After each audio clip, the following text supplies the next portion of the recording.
Hey, good morning. It's Mike Zschunke, Berkshire Hathaway Homes and Shipton Properties, on our way to Paradise Valley again.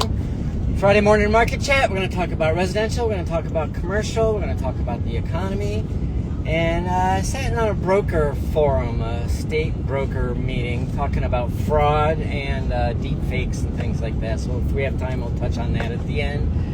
First of all, inventory up again. I think we're up the last 5 weeks. So we're really back to just June and July inventory before everybody took their listings off the market. Yeah, kind of a boring week. A lot of paperwork and things, but there's transactions happening. We're looking for a lot of properties. About half the cities in the valley. This, if you're not from here, Phoenix is called the Valley. It's the Valley. So about half the cities in the Valley, I think there's 17, are technically in a buyer's market. About half are technically in a seller's market. You know, you have the Scottsdale, Fountain Hills, Paradise Valley, Cave Creek. They're all up in more of a slight seller's market, but those are the more popular places that aren't influenced by rates as much, a little higher price point. New contract inventory. We had a nice bump of new contracts in August and September, so we should see October. We should see some good closing numbers. I know our office, our Scottsdale Berkshire office, had a good week last week in closings. We had a couple, so that's good. Interesting spike in prices. In average prices. Now remember, there's average, there's mean. If you've taken any sort of statistics class, you know you can make statistics say whatever you want. Average is average, but then I dug into it a little bit more.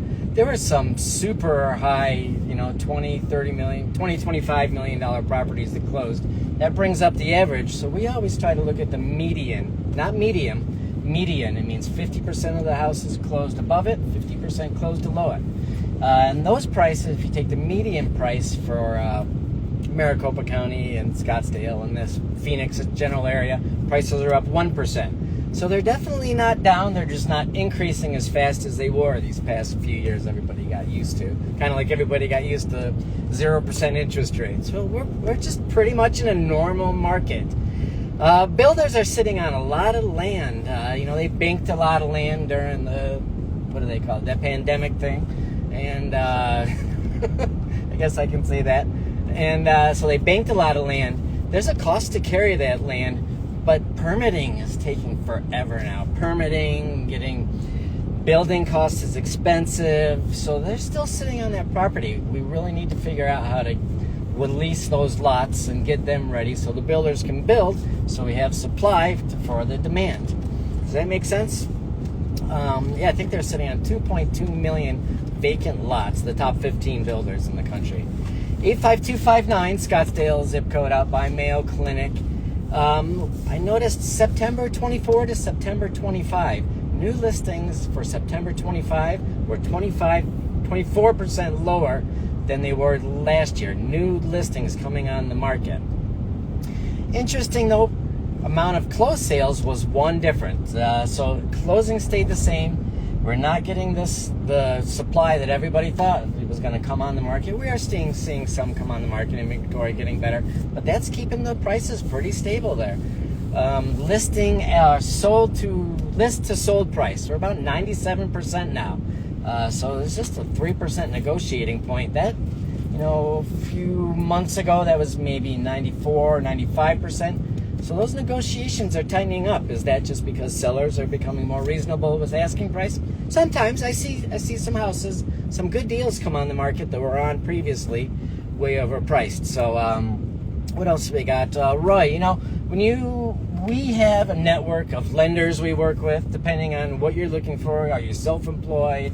Are you younger or older? We try and match up the lenders that we work with. Roy, a friend of ours, he's got a new doctor program, 3% down up to conforming loan amounts, and 5% down up to $1.5 million loan, I think. And I don't know the details. Ask me, I'll put you in touch with him. But if you're a doctor, like a resident, somehow they get around having your student loans on your debt to assets ratio, your debt to income ratio, and wouldn't that have been great for us? It would have been great for us. Oh We God. paid off somebody's medical school pretty quickly, but it was a big number. So And it hurt for a long time when we were starting out. Anyway, new thing this week. You know, it's fun. It's, you kind of get into a routine. I canceled a listing this week. First time ever in 11 years being on this side of the real estate business. You know, I took the listing a few months ago, mainly as a favor, I guess. An older couple. We have actually a few thousand acres of theirs for sale still. They wanted to get a pretty high number. I knew it was high. I told them it was high.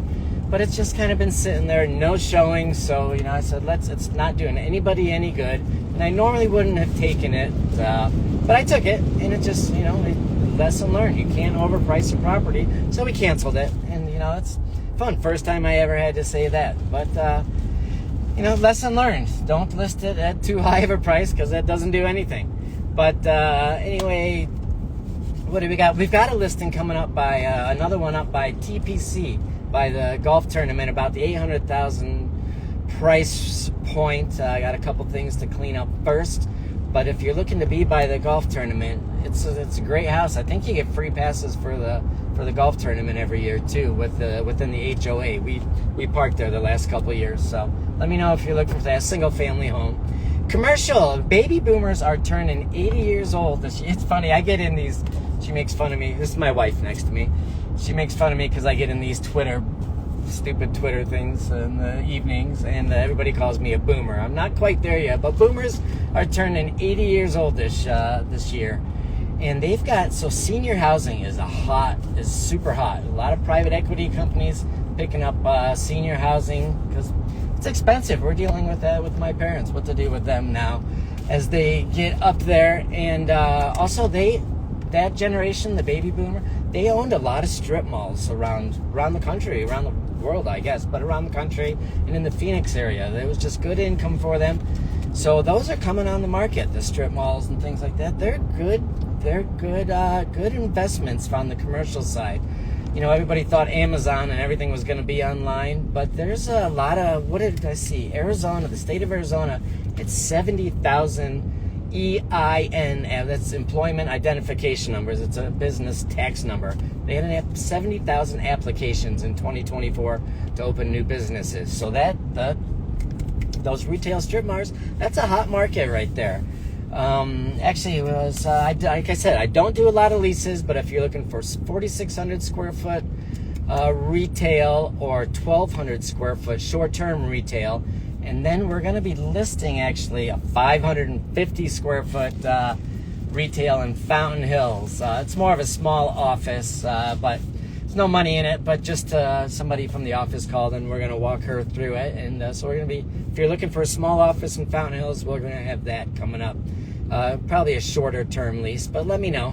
So leases are, I've never really dug into them because I don't believe in leasing. I believe in buying. If you're going to spend the effort, you're going to grow your business, you might as well own the real estate. That makes sense to me.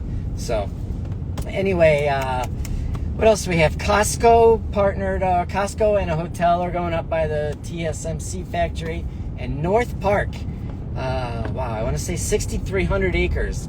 TSMC, the chip factory, that northwest corner of Phoenix, that's just growing and growing. That's a new master plan community.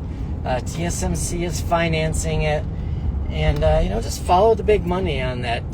But they're gonna North Park Master Plan Community is another new project up there.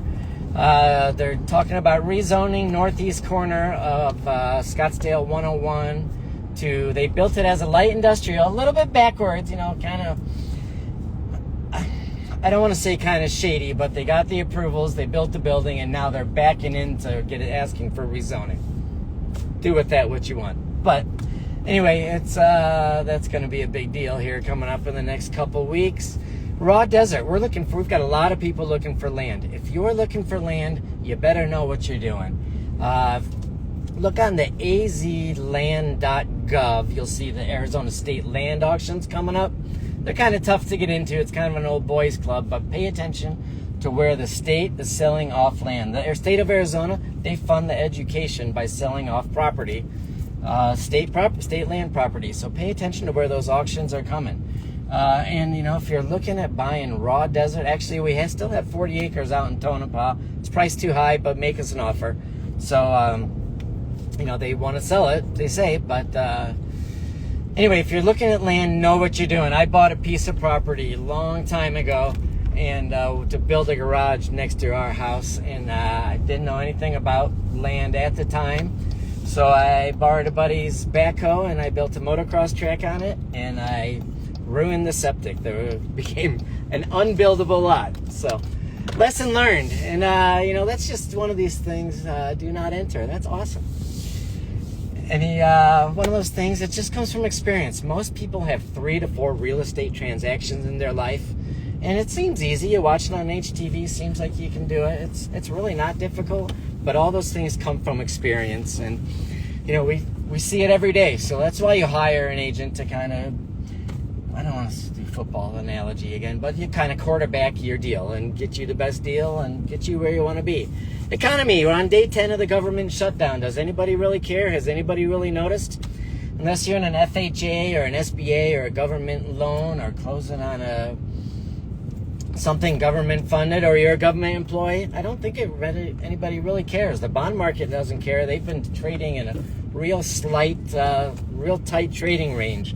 Remember, the stock market is not the economy. The stock market's more of a casino. Trust me, I've been on the other side of that phone, and it's tough to win long term if you're not on it every day, full time. Kind of like real estate. We see the deals before you do. So anyway, the economy, it's rolling along. It's the bonds. We had a couple big bond auctions, U.S. Treasury auctions this week, and there was good need for it. Good demand for those U.S. Treasury bonds. Is that a flight to safety? Bond trading is boring. It's supposed to be boring. Just a consistent, get your 3, 4, 5% income and call it a day. But it's been trading a slight range, but some are talking about, you've probably heard gold prices are over $4,000 an ounce lately. So, the economy is kind of boring. That's what it should be. It's we want a slow, steady growth in the economy. Like Ray Dalio said, U.S. debt. It puts money, U.S. issues debt, allows an investment to grow. As long as there's a return on that investment, that debt is okay. But at some point, that debt becomes a burden. And I think, 40% of the U.S. debt, U.S.